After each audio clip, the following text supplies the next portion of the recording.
तो अभी देखो the path of the velocity is this one. In the black color, the path of velocity is shown. So path of velocity is shown with the black color, and it is not a straight. If this path is not a straight, means simple, the velocity is not uniform. ठीक है, velocity is not uniform. You can see over here, see from here to here, यहाँ से यहाँ देखो, just see here to here. At the same time, suppose at the same time t maybe 1.5 or 1.6 second, the velocity of a car is suddenly picked up. The velocity of a car is suddenly picked up from here to here without taking a without taking a time. Without taking a time, the velocity of a car is suddenly picked up from here to here, and then it gets slow. It gets slow, and here at these junctions, it's become little slow, and again the velocity is coming down, and again from here to here, see, the velocity is picked up. तो कहने का मतलब है कि the velocity through the path is not uniform. If it remains uniform, obviously the path will not be curved. In spite of this curved path, the path will be a straight line. समझ में आ रही है बात? Yes, sir. अगर ये uniform नहीं होता, sorry, अगर ये यूनिफॉर्म होता, ये क्या होता? स्ट्रेट लाइन होता. ठीक है, ये स्ट्रेट लाइन होता. अभी जो हम एवरेज की बात करेंगे कि एवरेज वेलोसिटी क्या है, तो एवरेज वेलोसिटी होगी vf माइनस vi, और उसके बाद जो टाइम लैप्स हुआ, सो टाइम, जो यहाँ हम लिखे, ये एवरेज, सॉरी वेलोसिटी बोल दिया, एक्सेलरेशन, ये एवरेज एक्सेलरेशन भी इसको बोल सकते हो. यहाँ लिखे हैं ना ये वर्ड, इसको आप एवरेज एक्सेलरेशन ही बोल सकते हो. मतलब इसको अगर हम घेर दें ब्लैक से, ऐसे ऐसे dot dot dot dot dot dot dot घेर दें इसको, ऐसे ऐसे ऐसे ऐसे ऐसे, तो इसको हम बोल सकते हैं कि ये एवरेज एक्सेलरेशन है. ये क्या है? एक्सेलरेशन अंडर ब्रैकेट ए भी जी, मतलब क्या हो गया? Average acceleration. तो ये एवरेज एक्सेलरेशन है. एवरेज वेलोसिटी भी उस तरह से निकाल सकते हैं. एवरेज वेलोसिटी अगर उस तरह से लिखना हो हमको, एवरेज वेलोसिटी, सॉरी, भी एवरेज, तो लिख सकते हैं final distance minus initial distance upon final time minus initial time, तो एवरेज वेलोसिटी हो जाएगा, है ना. उस तरह से ये क्या हो गया? एवरेज एक्सेलरेशन हो गया. अभी क्या है, किसी खास टाइम टी पर जब डेल्टा टी एकदम बहुत छोटा है, एकदम बहुत छोटा है, ठीक है ना, delta T tends to zero, मतलब T F minus T I, ये जो है टी एफ और ये जो है ये है टी आई, तो इसको हम काट देते हैं, हटाओ. टी एफ माइनस टी आई, टी एफ माइनस टी आई अगर बहुत छोटा हो, मतलब एकदम छोटा हो, उस समय जो है वेलोसिटी क्या होगी, तो उसको हम लोग बोलते हैं instantaneous velocity at a particular instant. ठीक है, तो ये जो डिफिनीशन है, limit delta T tends to zero delta V by delta T, इसी डिफिनीशन को हम पहले पढ़े थे. इस डिफिनीशन को हम लोग लिखे थे पोजीशन टाइम ग्राफ में D X by D T, यहाँ हम लिख देंगे D V by D T. ठीक है, तो acceleration, instant acceleration at particular instant का मतलब क्या? पर्टिकुलर इंस्टेंट, 1 सेकंड में क्या वेलोसिटी है, सेकंड में क्या है, थर्ड में क्या है, फोर में क्या है. और नॉर्मल एक्सेलरेशन की बात करें तो यहाँ से वहां जा रहा था कार, तो क्या एक्सेलरेशन है? Means we are talking about the average acceleration. But at a particular instant means at a particular time there is no delta T. ठीक है, मतलब डेल्टा टी इतना छोटा delta T tends to zero, delta T tends to zero है, इतना छोटा है कि हमको डेल्टा टी लेना ही नहीं है, केवल टाइम की बात करना है. एक सेकंड पे क्या है, दूसरा सेकंड में क्या एक्सेलरेशन थी, थर्ड सेकंड में क्या एक्सेलरेशन थी, मतलब delta T tends to zero, मतलब ये नेग्लिजिबल है, उसको लेना ही नहीं है. चेंज इन टाइम कुछ नहीं हो रहा है, डिफरेंस वो एकदम पर्टिकुलर फिक्स है.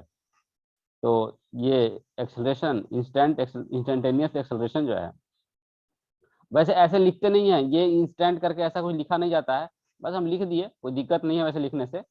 सिंपली ए ही लिखा जाता है, ये इंस्टेंट बोल के लिखा नहीं जाता है. ये इंस्टेंटेनियस लिख सकते हैं, इंस्टेंटेनियस एक्सेलरेशन. ये हो गया आपको D V upon D T. ये क्या हो गया, इंस्टेंट एक्सेलरेशन। अभी बहुत कुछ बचा हुआ है इसमें, समझे। अभी graphical representation of velocity, graphical representation of acceleration नहीं कवर किए हैं, कवर करेंगे, क्योंकि ये धीरे धीरे जो भी टॉपिक ले रहे हैं हल्का सा टच कर दे रहे हैं 11th 12th में, और फिर उसको डाउन आ रहा है। तो ये हो गया इंस्टेंटेनियस एक्सेलरेशन। यहाँ तक समझ में आया? Yes sir. अच्छा, इसको नोट डाउन करो, हम एक क्वेश्चन दे रहे हैं अभी इंस्टेंटेनियस एक्सेलरेशन का। जब तक क्वेश्चन बनेगा नहीं समझ में नहीं आएगा। नोट डाउन कर लिया?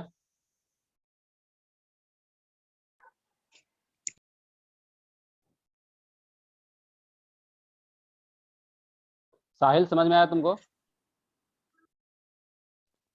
Yes sir. पूरा पूरा समझ में आया ना? Yes sir. Hmm.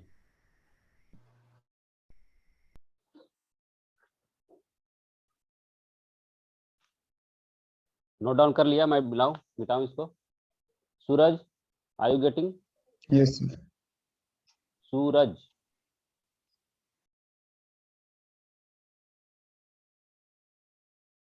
so I think he left the session. नहीं है।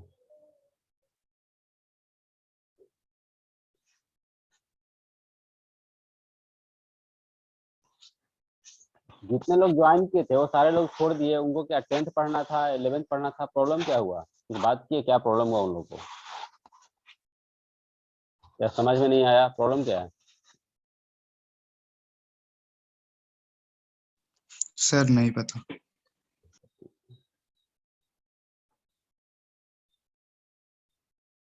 तो इसको क्लियर करते हैं।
टू टी स्क्वायर है लिखा हुआ वो।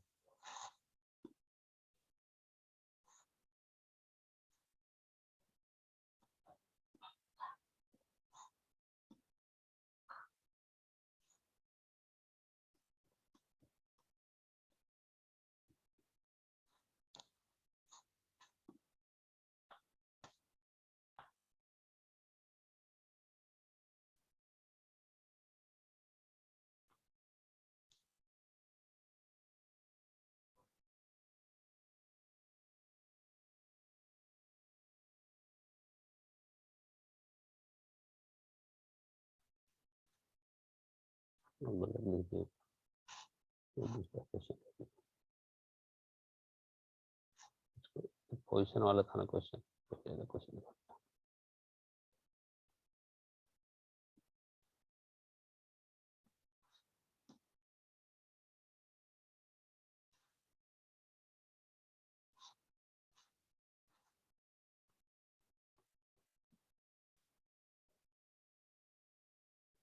40 - 5 टी स्क्वायर है मीटर पर सेकंड।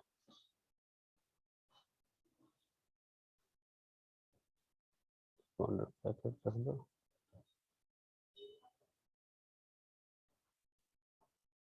एक्स नहीं है इसमें की जरूरत, केवल टी करो इसको, T in second.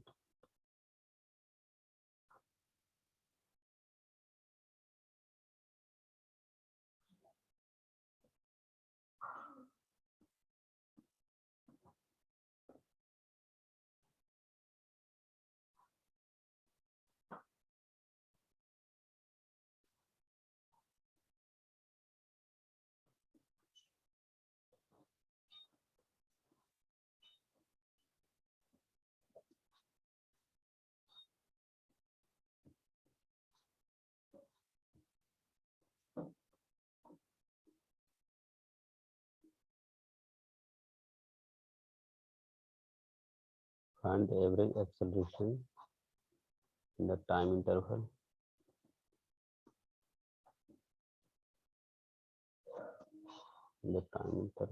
t equal to 0, t equal to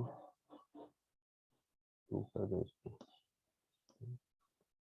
t equal to 2 second.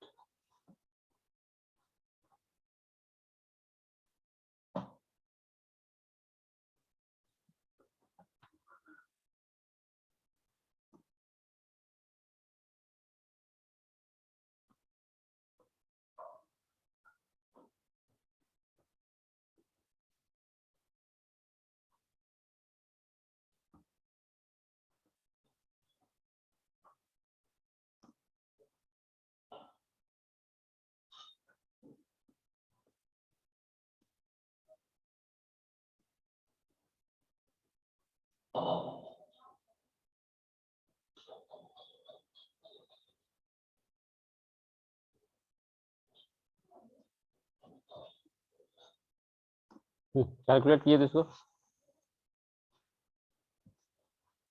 A particle moves along x-axis, its velocity, इसको हटा दो, अगेन x-axis को हटाओ इसको।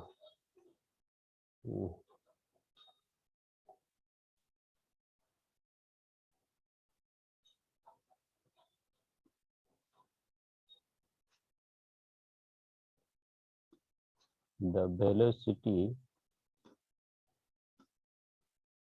of a vehicle.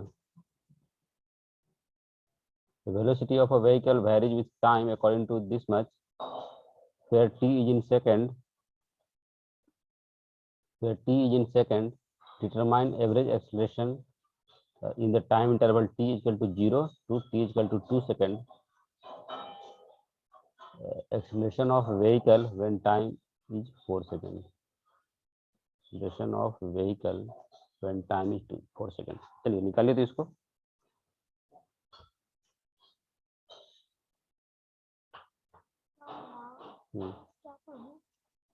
क्या पड़ेगा?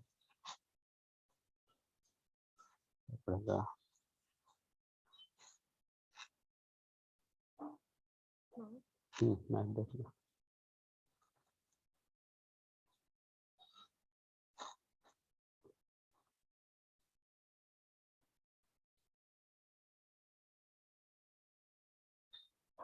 ये जो है ना, ये आपको लिखा हुआ है इतना 40 माइनस 5t स्क्वायर है।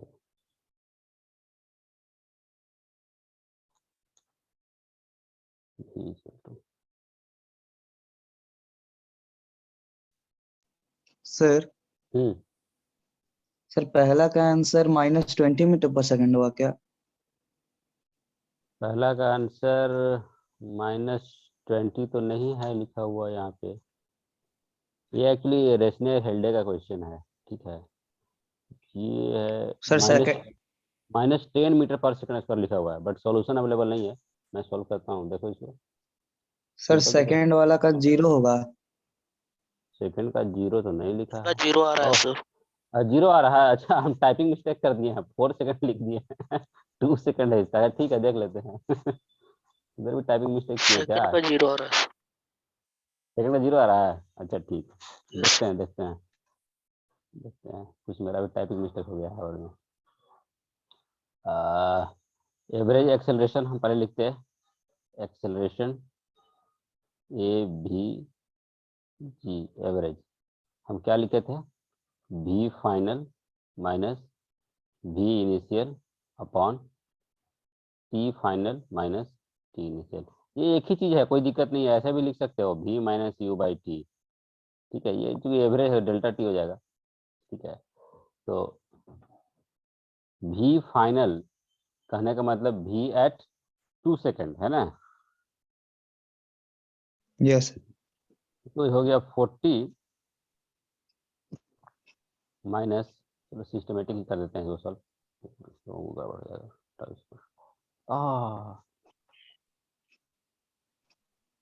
सर अंडू कर दीजिए।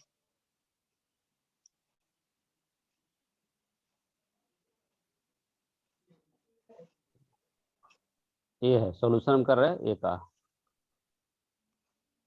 सॉल्यूशन क्या है, एवरेज एक्सेलरेशन, ठीक है। सो गिवन डेटा क्या है इसमें, गिवन डेटा आपको टी फाइनल दिया हुआ है 2 सेकंड, और इनिशियल टाइम जो है टी इनिशियल दिया हुआ है 0 सेकंड, ठीक है, इतना ही दिया हुआ है, और भी का फंक्शन दिया हुआ है। तो भी वेलोसिटी जो फाइनल होगा ये कितना पे होगा, 2 सेकंड पे, 2 सेकंड पे। यहाँ हम रख दिए इस फंक्शन में 40 - 5 इंटू 2 का स्क्वायर, ये हो गया आपको 5 के 20 और 20, ये कितना हो गया 20। 20 मीटर पर सेकंड।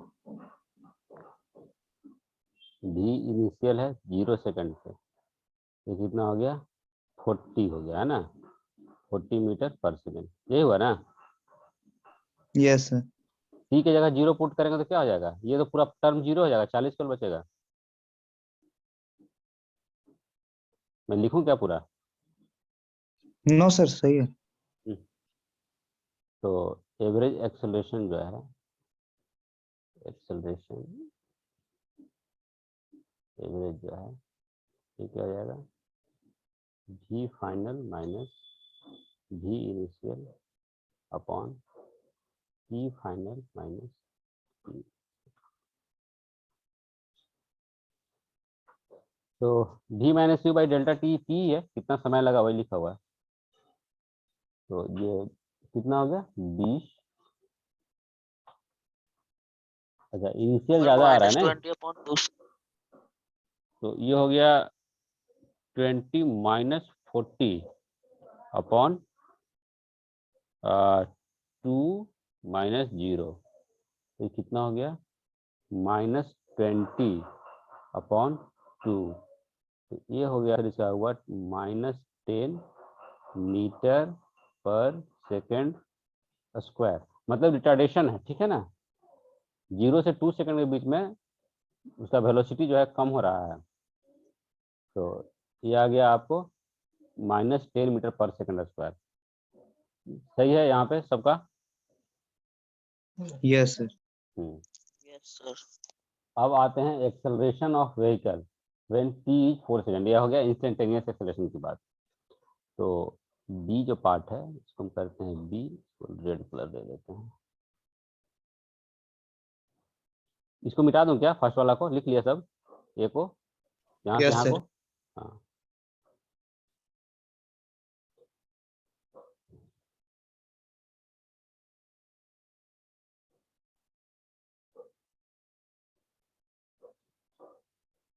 ऐसा ही क्वेश्चन रहता है जेई में, ऐसा कुछ नहीं है कि बहुत तूफान क्वेश्चन रहता है।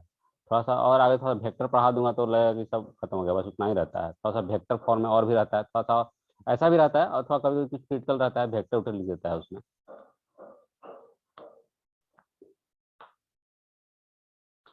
बी है acceleration of vehicle when time is 4 second. तो गिवन डेटा क्या है भी, गिवन डेटा है, फंक्शन दिया हुआ है भी का, है ना, v was given in the form of function, so v was given in the form of time function, so 40 - 5t square, ठीक है, ये वेलोसिटी है।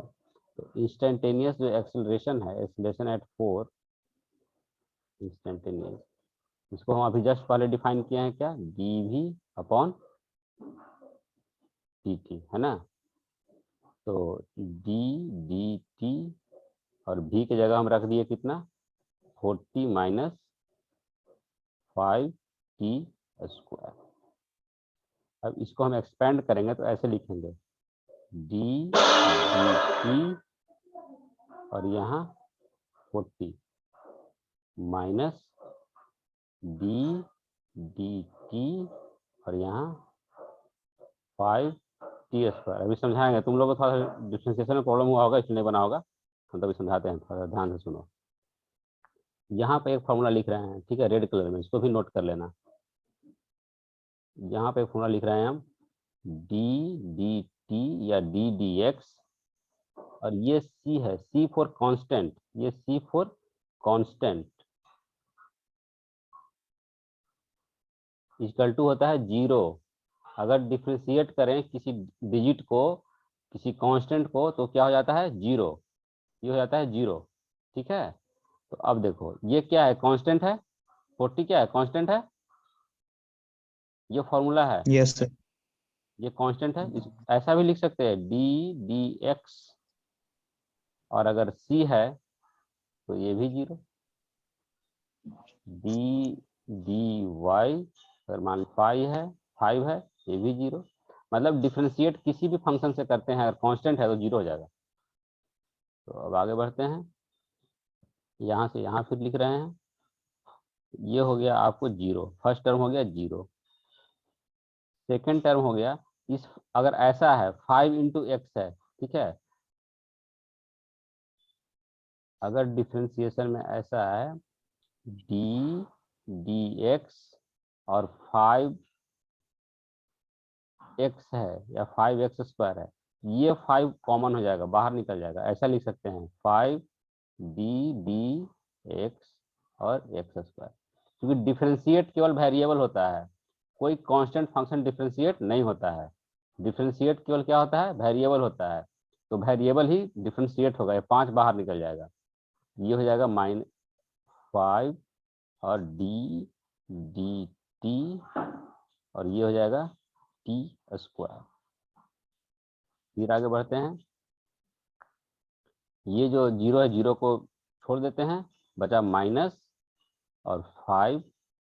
अब ये जो टी स्क्वायर है, ये टी स्क्वायर क्या हो जाएगा, इसको डिफरेंशिएट करेंगे तो 2 टी 2 -1 है ना पावर, तो ये फाइनली हो जाएगा -5 इंटू 2t, इसको लिख सकते हैं -10t। तो एक्सेलरेशन का फंक्शन क्या आया, एक्सेलरेशन का फंक्शन आया, ये इंस्टेंटेनियस का फंक्शन आया -10t। जैसे ये v का फंक्शन था, जैसे यहाँ पर वेलोसिटी का फंक्शन था दिया हुआ इतना कि हम t का वैल्यू कुछ भी रखेंगे तो क्या निकलेगा, वेलोसिटी निकलेगा, है ना। t का वैल्यू 1 रखेंगे तो 1 सेकंड में वेलोसिटी निकलेगा, t का वैल्यू 2 रखेंगे तो 2 सेकंड पे वेलोसिटी निकलेगा, t का वैल्यू 3 रखेंगे तो तीसरे सेकंड में वेलोसिटी निकलेगा। वैसे ही यहाँ अगर t का वैल्यू 1 रखेंगे तो 1 सेकंड पे क्या निकलेगा, एक्सेलरेशन। 2 रखेंगे तो 2 पे क्या निकलेगा, एक्सेलरेशन। तो ये निकल गया मेरा फंक्शन, किसका फंक्शन निकल गया, एक्सेलरेशन का। पहले क्या था, वेलोसिटी का फंक्शन, इसको डिफरेंशिएट कर दिए तो निकल गया एक्सेलरेशन का फंक्शन। अभी क्वेश्चन में है कि acceleration of vehicle when time is 4 second, 4 second में एक्सेलरेशन क्या होगा इसका, तो t की जगह 4 रख देंगे, तो ये इक्वल टू -10 इंटू 4 रख देंगे, तो कितना हो गया, -40 मीटर पर सेकंड स्क्वायर। समझ में आई बात, यस सर। इसको फिर से प्रैक्टिस कीजिएगा अपने से बना के, तो डिफरेंशिएशन का क्लियर हो जाएगा, ठीक है। ये वाला क्वेश्चन और जो कर वाला क्वेश्चन हुआ है उसको भी प्रैक्टिस करना है, तो उससे क्या होगा ना कि डिफरेंशिएशन वाला फंडा धीरे धीरे क्लियर होता चल जाएगा, कैसे कैसे डिफरेंशिएट हो रहा है। ये इतना ही नहीं है डिफरेंशिएशन, तो और भी पूरा मैथमेटिक्स चैप्टर है, साइन का डिफरेंशिएशन, कॉस का डिफरेंशिएशन, टेन का डिफरेंशिएशन, तो बड़ा फंक्शन भी चला आता है। तो धीरे धीरे धीरे धीरे धीरे धीरे जो भी जिस तरह का क्वेश्चन आते जाएगा उस सबका धीरे धीरे मैथमेटिक्स सीख जाएंगे। ये सब मैथमेटिक्स का पार्ट है, और 11th में नहीं पढ़ना है सब, ये सब 12th में पढ़ता है मैथमेटिक्स। लेकिन क्वेश्चन तो जो इंटर 11th लेवल में क्वेश्चन में नहीं पूछता है वैसे उतना, लेकिन जब जेईई है तो सब डिफरेंशिएशन, ये सब इंस्टेंटेनियस सब घुसा देता है, सब खिचड़ी बना देगा घुसा के, ठीक है। तो हाँ, इसके सर बाद ये कुछ माइनस कहाँ पर, सर ये करो करो मार्क करो, यहाँ पर सर ये माइनस, सर उसमें लिखो लिखो कहाँ माइनस किया हुआ है, ये सर 40 कहाँ 40 को माइनस किए हैं,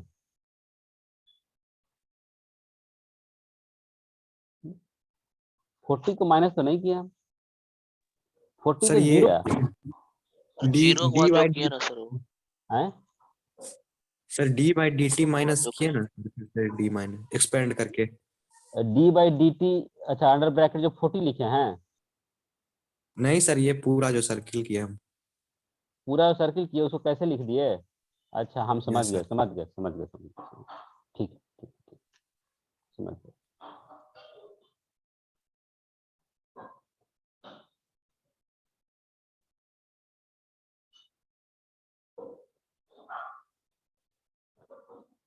इसको नोट डाउन कर लिए है ना? Yes sir. अच्छा ठीक है, हम थोड़ा डिफ्रेंशिएशन पढ़ा देते हैं अभी, ठीक है, तो क्लियर कीजिए और उसके बाद फिर इसको देखिएगा, ठीक है एकलव्य? एकलव्य सर वो तो क्वेश्चन में लिखा हुआ है ना सर माइनस सर। नहीं, ठीक है, उसको डाउट डाउट है हम क्लियर कर देते हैं, इसको हटाते हैं और थोड़ा सा डिफ्रेंशिएशन हम पढ़ाते हैं, ठीक है। देखिए यहाँ मान लिया जाए कि इस तरह से मेरे पास है 5x² plus 3x³ minus 40 plus 6x-2। इसको हम डिफ्रेंशिएट कर रहे हैं, ठीक है। ये जो फंक्शन है मान लीजिए कि y = इतना लिखा हुआ है, सबको ध्यान से देखना, y = इतना लिखा हुआ है। अभी हमको निकालना है dy/dx, सॉरी dy, यहाँ x ही होगा क्योंकि x को ही डिफ्रेंशिएट करना है। अगर यहाँ t रहेगा तो डिफ्रेंशिएट ही नहीं होगा, t यहाँ x है तो x में डिफरेंस होगा। तो इसको हम ऐसे लिखेंगे dx और पूरा को अंडर ब्रैकेट कर देते हैं 5x² plus 3x³ minus 40 plus 6x-2। अब जितना भी टर्म है ना, ये 5x² 3x³ माइनस 40 और 6x-2, ये सब अलग अलग डिफ्रेंशिएट हो जाएगा इस तरह से। dx इसको अगर एक्सपेंड करें तो ऐसे लिखेंगे 5x² प्लस ddx 3x³, यहाँ माइनस है, 40 में माइनस है तो माइनस ddx 40, यहाँ प्लस है तो plus plus ddx 6x-2।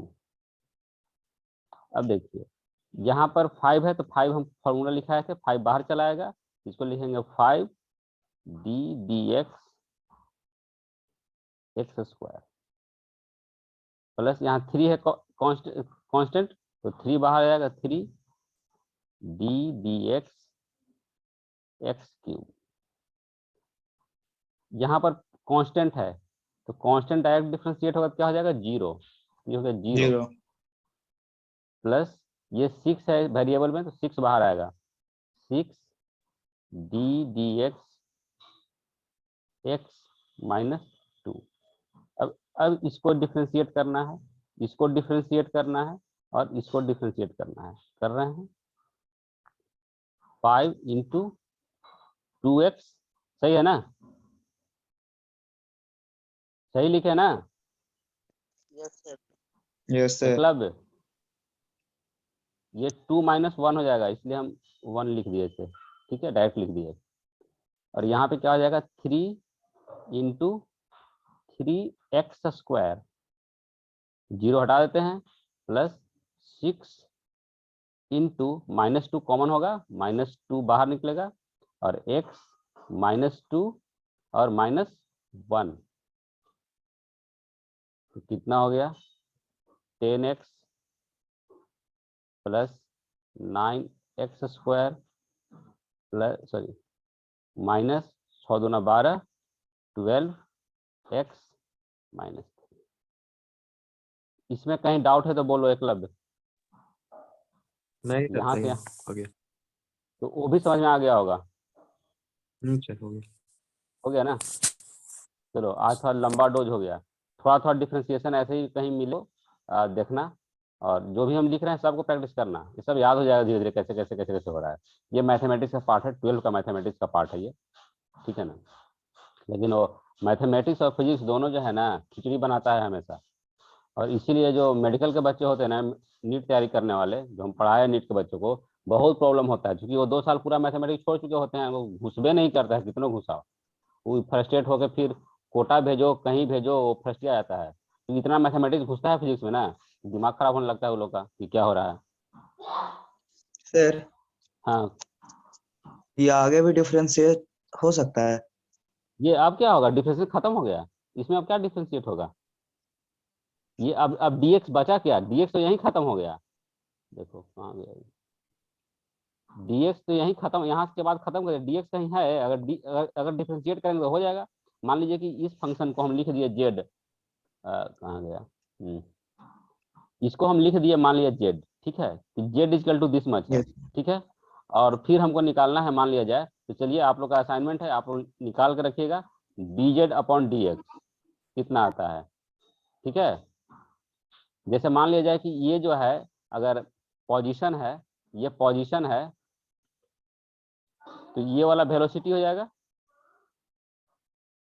Yes sir. और फिर ये वाला क्या हो जाएगा, एक्सेलरेशन हो जाएगा ना।